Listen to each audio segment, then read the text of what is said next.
The current bandwagon is the whole race swapping thing they'll have to do with animated characters. April O'Neil, Timmy Turner, Velma, etc. Timmy Turner.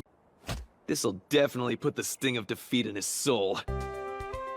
What the f am I looking at? Well, I wasn't expecting to do a video like this ever again, and since this is something I want to get out quickly, don't expect the most stellar of editing on my part. So, criticism. It's something that channels like mine are known for, and sometimes there are going to be videos out there that do attempt to criticize the media that we enjoy, and utterly fail at it. But even though we can take these examples and see them as learning experiences, we can improve from them, and thus, cartoons. Now I, MangaKamen, don't see myself as a part of the cartoon community, although I often do talk about animation. I try to not really call out smaller creators, but recently a user by the name of A.S.K. Air put out a video talking about modern reboots of cartoons.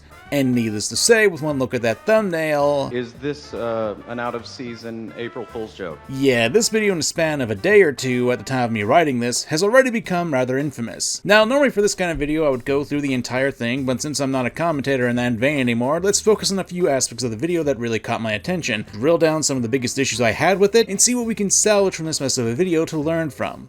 Also, this should go without saying, this video is merely being used to critique the points in the video, and I do not approve of any harassment given to the guy I'm critiquing. That's not the point of this video. So, let's talk about my major issue. The first being a lack of research. When you're going into a topic, especially when you're attempting to critique or point out issues you have with specific series or content, or even a trend you're noticing, it's best to know what the fuck you're talking about. This is even more so when you're discussing a subject that a lot of people do enjoy, because unlike, say, something like Velma, there are going to be people who will comb through what you say in order to discredit you. It's often why when people say, "Did you even watch the show?" or "Did you even play the game?" they have to question if you're even familiar with the source material. So you need to make sure that what you're talking about is solid and not pull stuff like this. The current bandwagon is the whole race swapping thing they'll have to do with animated characters. April O'Neil, Timmy Turner, Velma, etc. Congratulations, you have just proven that you don't know what you're talking about. Like, I'm pretty sure most of the people who are watching my video at this very second should be well aware that Hazel is not a gender or race-swapped version of Timmy Turner. We know this because, 1, duh, she's her own character. 2, Timmy Turner has been established in the universe already. I knew you reminded me of someone. That kid I used to terrorize with the pink hat. What was his name? Tooby, Trombone, Trebuchet. Hit it!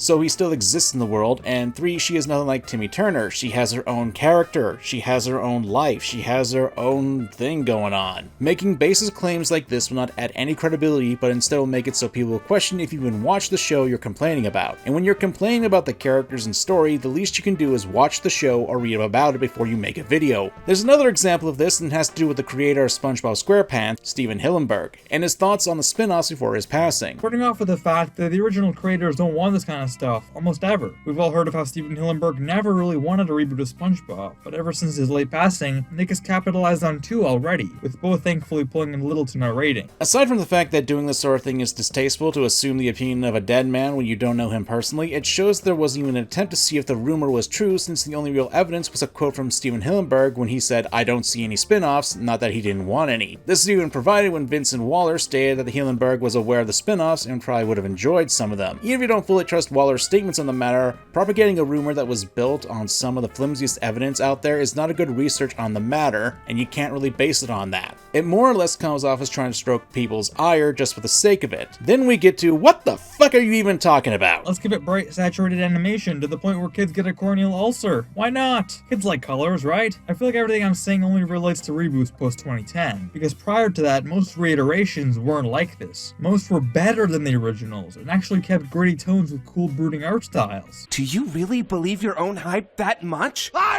am the hype! This may stem from the previous example that I was talking about of wondering what you're doing, but things like Batman Beyond and the Ben 10 Alien Force aren't reiterations, they're continuations of the original series. The Batman would be a better example of reiteration of the original Batman series if you were going for that, but this shows that you don't know what you're talking about and questions if you even know what a reboot or a reiteration is. Ooh, tough crowd. And this also stems into this. When a reboot is properly wanted by the creators, it usually does quite well, and actually delivers true to the vision. But when it doesn't, it's just a floundering attempt to show what was good and unique and cash in on someone else's creation. That is a bold claim to make, and how are you even aware that the creators don't sign off on these pieces of media? Like, take the Ben 10 reboot. It still has the Man of Action Company as part of the show's producers, with member Zhang Feng being listed on it as well. So how are you even to make this claim? Do you have any sources to back this up? My source is that I made it the fuck up. These modern reboots just go back to square one while ignoring all the story arcs that preceded them, with a cheap-looking animation style and much shallower characters. That's the point of a reboot. To start things over. That's a core fundamental element about doing a reboot when you get a fresh start and to ignore the previous continuity of other iterations. This is on the level of complaining that we need to breathe in order to live. It's something that's necessary to even function for how it is. This can also lead into stuff like adding things that don't add to your point. The current bandwagon is the whole race swapping thing that they all have to do with animated characters. April O'Neil, Timmy Turner, Velma, etc. Then there's the whole voice actress thing. Remember when Hank Azaria was shamelessly ousted from playing Apu in The Simpsons because he wasn't the race of the character? Because I do. It's almost like actors are supposed to portray things that they're not. I thought the point you were trying to talk about was race swapping and how it's affecting modern day reboots. Why are we suddenly talking about voice actors? This doesn't have anything to do with the actual point of reboots. How does this issue pertain to your actual topic? Obviously, it should be easy to understand if you lack fundamentals of what you're talking about. Don't be surprised when people get on your case. You're tackling a subject that is kind of important and a little testy to a lot of people. You need to at least have an understanding of what a reboot is and how your points can actually relate to it, which is a nice segue into the biggest issue. When everything is racial, that's the only thing I can see when watching.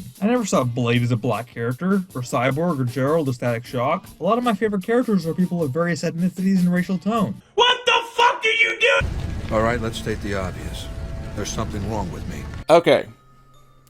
First off, why would you use Uncle Ruckus from Boondocks, one of the most racist characters from the show, and is often described as an Uncle Tom, as one of your favorite characters? Jesus Christ, I shouldn't have to explain why that's a bad thing, especially for this kind of situation. So, ignoring that moment shut off my brain, you never saw characters like Blade, Cyborg, Gerald, or Static as black characters. I understand colorblindness, but this is just being deaf, dumb, and blind. The biggest problems are, well, Static and Cyborg, which are pretty blatantly against what you're saying.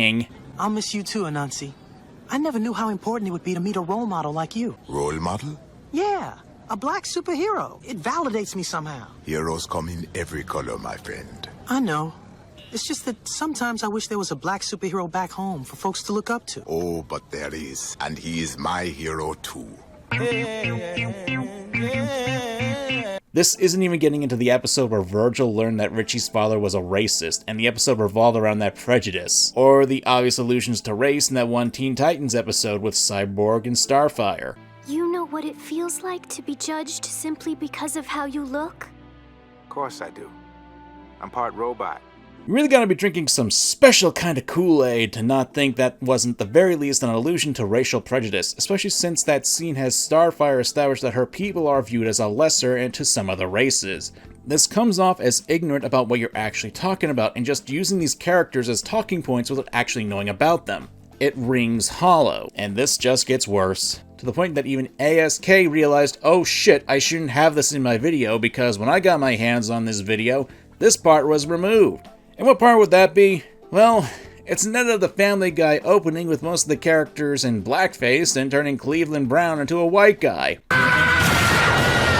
I wish I was making this up, folks. What in God's green earth possessed you to put this in your video? At least you did one thing right and took it out when I caught my hands on it. This absolutely also hinders the story and episode quality, as the main selling point here is the obvious element that's right in front of us, but no one's allowed to acknowledge it for some reason. I mean, watch a single episode of Rise, A New Wish, Patrick Star, or Camp Coral, and you'll see that. Even those shows are unfaithful to the source material. It's not just about the race swapping issue. Alright, aside from the fact I've never seen anyone use Hazel's race as a selling point of the show, you haven't actually provided any actual evidence of the lack of quality being evident in any of these shows.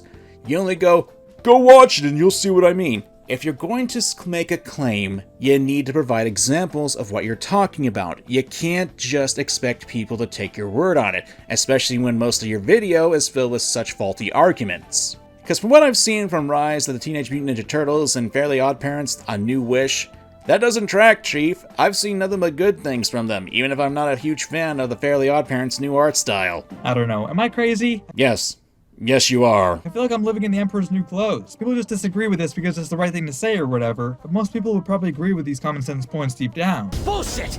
You're just forcing your selfish ideas on people! At this point, I'm just dead on the inside. This has been the longest 6 pages I've written for a script, and is probably the most arduous 10 minutes that I've recorded in my entire career as a YouTuber. When a character is good, race shouldn't matter, nor should the new spin you put on the character, whether it's a gimmicky change in the age, the gender, the design more broadly, or their persona and attitude in a larger sense. Then what was all this bullshit about race that we just watched prior up to this? Even things like the Lion King remake piss me off because they clearly capitalized on this and it worked by turning one of the greatest animated films in the 90s into a National Geographic documentary with the occasional reminder that it is in fact a Lion King reboot. Out of everything wrong with the Lion King live-action movie, this has nothing to do with your previous points. Making a character different wasn't the issue that had with the film, so bringing it up here is again not cohesive to what you were trying to talk about. I hate that this script has devolved into me just reacting to some of the dumbest shit I've heard in a long time, but I'm kinda just dead on the inside at this point. I'd rather be working on my Pegasus video. Anyway, can't wait to see a Static Shock Spawn movie, and while they're at it, it wouldn't hurt to race swap one more movie, would it? I understand your attempts at humor.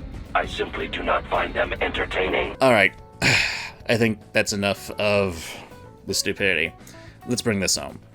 While I didn't go through the entire of this video, there were a lot more points that I could have gone through, but these were the major ones that I feel express my point and my video much better. I want to point out that this kind of video is one of the worst vids I've seen in a long time. It's so bad that I managed to break one of my few rules when it comes to content making. I promised I'd stop doing commentary-esque videos, that I wouldn't cover people who are smaller than me, and just try not to die while making a video script. A lot of this video is a jumbled mess where he makes claims about shows that he clearly hasn't watched.